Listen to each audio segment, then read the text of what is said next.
जीतन राम मांझी जी मुख्यमंत्री रहते हुए ये कहा था कि एक थाना से लेकर के मेरे टेबल तक पैसा आता है, मुख्यमंत्री के टेबल तक पैसा आता है, तो क्या एफआईआर कीजिए मुख्यमंत्री के खिलाफ। तो ये हालात है सच्चा। नमस्कार। पटना में जिस तरीके से जहानाबाद की लड़की एक सपना लेके आती है, पढ़ने के लिए नीट की तैयारी कर रही थी, उसके बाद उसके साथ जो अमानवीय कृत्य हुआ उससे पूरा बिहार नहीं पूरा भारत शर्मसार है। लेकिन वैसे लोग कहाँ चुप बैठे हैं जो कि निर्भया कांड में हाय तौबा मचा रहे थे। और बिहार में आए दिन इस तरह के बहुत सारे कांड होते रहते हैं, लेकिन सब जो लोग हैं, जो राजनीतिक पार्टियों के नेता हैं और जो सामाजिक नेता बनते हैं, वो लोग चुप हैं। हमारे साथ अभी इंजीनियर राजकुमार पासवान जी जुड़ रहे हैं, जो कि बढ़ चढ़ के सामाजिक कार्यों में रुचि रखते हैं और चुनाव भी लड़े हैं। गाजीपुर लोकसभा से ये चुनाव भी लड़े हैं और इनसे हम बात करते हैं। सबसे पहले स्वागत है आपका। जी नमस्कार। अच्छा पासवान जी, बताइए कि इस तरह की घटना होने के बाद भी प्रशासन के जो रवैये हैं वो थोड़े ठीक नहीं, बदले बदले से लगते हैं। जहां नीतीश कुमार कहते हैं कि प्रशासन पूरी चुस्त है, किसी को छोड़ा नहीं जाएगा, बख्शा नहीं जाएगा, जो दोषी होगा उसको बख्शा ही नहीं जाएगा, क्या यही तरीका है? देखिए सैया भयो कोतवाल तो फिर डर काहे का, सरकार और थानेदार एक ही और कोर्ट एक ही, तो न्याय कहाँ मिलेगा?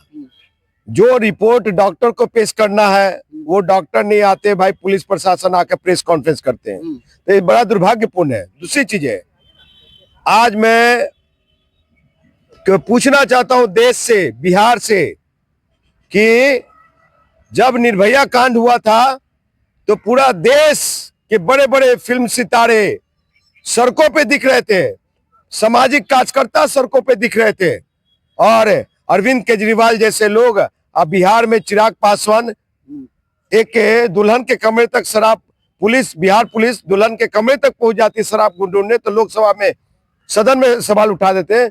तो आज वो चिराग पासवान कहाँ है? तो आपको बता दूं कि अगर निर्भया वाला कांड यहाँ की बेटी के साथ नहीं देखा जाता, नहीं समझा जाता, क्षेत्रवाद में बांट करके रखा जाता, तो मुझे लगता है कि फिर बेटी को इज्जत सम्मान नहीं दिया जा रहा है, समझे?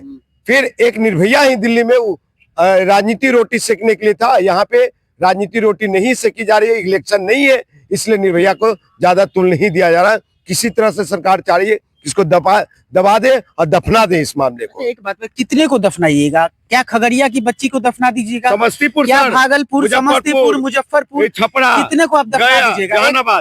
एक बात बताइए, कितनों को आप दफनाइएगा? और एक बात बताइए, क्या दफनाने से ये जो कुरीति है, इस तरह के जो राक्षस घूम रहे हैं, क्या ये शांत बैठ जाएंगे? नहीं, बिल्कुल नहीं शांत बैठेंगे। सबसे पहले तो मैं ये कहूंगा बिहार की बेटियों से, देश की बेटियों से, कि आप बिहार की बेटियों से, देश की बेटियों के, कि जिस संस्कृति सभ्यता के साथ आप गांव से आते हैं शहर की ओर, एक सलवार सूट में आती हैं, सलवार सूट में आप आती हैं, तो आप कुछ दिनों के बाद अपने आप को मॉडिफाई कर करके जींस और टॉप में आ जाती हैं। तो ये उनके पेरेंट्स को पूछना चाहिए, समझना चाहिए कि अगर हमारी बेटी की ये परिवर्तन आ गया, बदलाव आ गया, तो आखिर क्यों आया है? महंगे महंगे फोन, जूते, महंगे महंगे फोन, महंगे महंगे ड्रेस, महंगे महंगे जूते, तब लोगों का सवाल उठता है कि ये क्या है। एक तरह से पप्पू यादव का पहलू देखा जाए तो वो भी एक जगह सही है। अगर ये दुष्कर्म हो रहा है तो ये भारी गलत है, और इस तरह का घटना करने वाले लोग को जेल की सजा होनी चाहिए, फांसी की सजा होनी चाहिए। आप देखते हैं एक कंट्री है, अगर वहां दुष्कर्म होता है तो उसको सार्वजनिक जगह पे लेटा करके गोली सरकार के द्वारा, तो वैसे ही घटना होनी चाहिए अगर इस तरह की हो रही है। तो यहाँ तो 1 साल लग जाते हैं, 10 को बीत जाते हैं सर, 10 साल लग जाते हैं। आपको बता दूं कि पटना के लोअर कोर्ट से लेकर के, जिला कोर्ट से लेकर के हाई कोर्ट तक आप देखिए, सेक्सुअल असॉल्ट के मामले, हत्या के कितने लंबित पड़े हैं। और आपको बता दूं, न यहाँ स्पीडी ट्रायल का सुविधा है, न किसी चीज का सुविधा है। सिर्फ नीतीश सरकार में कहा गया था कि स्पीडी ट्रायल करके उनको सजा सुनाया जाएगा, फांसी पे चढ़ाया जाएगा, ऐसा कुछ भी नहीं हो रहा है। वो बात का बात ही रह गया, वो बात का बात रह गया। और आपको बता दूं कि आज वो दलित की बेटी हो या स्वर्ण की बेटी हो, हम लोग जाति में बांट देते हैं, लेकिन बेटियों की कोई जाति नहीं होती है, और समाज का बेटी, और पूरे समाज और पूरे देश की बेटी होती है। और इसलिए इस बेटी के न्याय के लिए कि आगे से कोई दरिंदा हमारे बेटी के साथ ये ना करे। और ठीक है, बेटियों की अपना अधिकार क्षेत्र होता है, अपनी आजादी होती है, अपनी फ्रीडम होती है, लेकिन बेटियों को भी समझना पड़ेगा कि हमारा दायरा कहां तक है, हमको किसके साथ घूमना, किसके साथ बात करना, उस चीज को समझना चाहिए।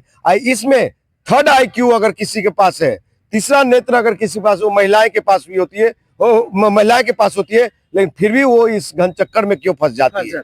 हाँ। लेकिन एक लास्ट सवाल रहेगा राजकुमार जी कि जिस तरीके से रवैया अब देखा गया, तो कहीं न कहीं लोगों को कानून से भरोसा थोड़ा सा उठता हुआ नजर आता है, कि थोड़ा सा क्षोभ रहता है कि पुलिस प्रथम दृष्टया चीज को ही पहले क्यों पब्लिक और मीडिया में बात कर देती है, पूरी जांच करके एक पूरा वक्तव्य क्यों नहीं रखती है। साहब, आज के डेट में पुलिस प्रशासन जो बिहार का है विश्वसनीय नहीं है, विश्वास योग्य नहीं है। वो क्या हो गया है बता दूं मैं, कि वो आज पुलिस नहीं है, हाई कोर्ट का वकील हो गए हैं वो। अच्छा, ये लोग जितने भी थाने में बैठे हुए और ये वो लोग वकील हो गए हैं। वकील हो गए। हाँ, वकील हो गए। आपको बता दूं कि वो चीजें जो उनको काम करना है वो काम नहीं करते हैं। यहाँ मुद्रा इकट्ठा करने में जिधर से बोरा चला गया उसका वो फैसला हो जाता है। बड़ा बात बोल रहे हैं। वो बोल रहा हूं मैं, यही है सारे थाना का अमूमन। जब जीतन राम मांझी जी मुख्यमंत्री रहते हुए ये कहा था कि एक थाना से लेकर के मेरे टेबल तक पैसा आता है, मुख्यमंत्री के टेबल तक पैसा आता है, तो क्या FIR कीजिए मुख्यमंत्री के खिलाफ।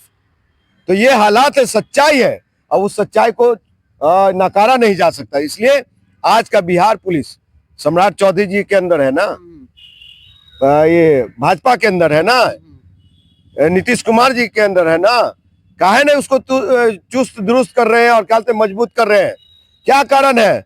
2005 से लेकर 2010 ही दिखा था नीतीश जी का पुलिस प्रशासन किस तरह से सबको बिल में नकेल कस दिए थे, बिल में घुसा दिए थे। अब फिर से वो बिल से निकलना शुरू हो गया सम्राट चौधरी जी जब से गृह मंत्री बने हैं। तो इसलिए बेटियों की सुरक्षा सरकार के हाथ में होता, और बेटियों की सुरक्षा आत्मविश्वास के साथ होता, खुद हाथ में होता है बेटियों के हाथ में। तो बेटी को खुद समझना पड़ेगा और अपनी इज्जत आप लोग खुद बचाना पड़ेगा। और हम लोग साथ हैं, हम लोग साथ खड़े, हर एक परिस्थिति में स्थिति में जेल भी जाना पड़ेगा, जेल भी जाएंगे। चलिए, तो सुन रहे थे राजकुमार पासवान जी को। सीधे तौर पे इन्होंने कहा कि बेटियों की सुरक्षा जो है बहुत हद तक बेटियों के हाथ में भी है, और प्रशासन की जो इस पे भूमिका है वो थोड़ी सी संदिग्ध इन्होंने जताई है कि संदिग्ध थोड़ा प्रशासन की भूमिका है जिसको ठीक करने की जरूरत है। फिलहाल इस वीडियो खबर के माध्यम से आप अपने विचार हमारे साथ साझा जरूर कीजिएगा।